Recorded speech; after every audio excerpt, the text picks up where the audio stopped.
एक घने पेड़ पर एक सुंदर तोता रहता था। उसके दो छोटे छोटे बच्चे थे जो देखने में बिल्कुल एक जैसे लगते थे।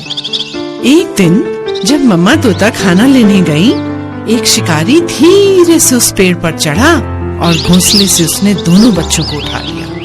और जब उनको झोले में डाल रहा था, एक तोता तो उड़ गया पर दूसरे को उसने झोले में डाल लिया और अपने घर ले गया।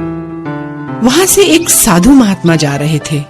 उन्होंने बड़े प्यार से उसे उठाया और अपने आश्रम ले।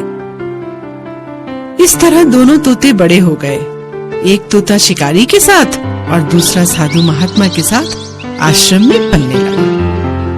बहुत दिन बीत गए बच्चों। एक दिन एक राजा उस जंगल से गुजर रहा था।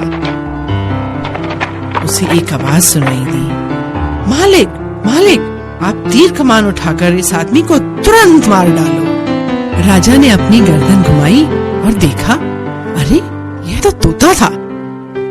ये कैसी अजीब चिड़िया है, राजा ने सोचा और आगे बढ़ गया। साधु महात्मा की कुटिया में पहुंचकर वह पानी पीने अंदर गया। राजा ने अब दूसरे तोते के पिंजरे की ओर देखा। ये भी ऐसा ही तोता होगा जिससे मैं अभी मिलकर आ रहा हूँ। स्वागत है, हे महान राजा, तुम्हारा इस घर में स्वागत है। सुनकर राजा आश्चर्य में पड़ गया। सोचने लगा, देखने में तो शिकारी का तोता भी बिल्कुल ऐसा ही दिखता था, परंतु स्वभाव में कितना अंतर है।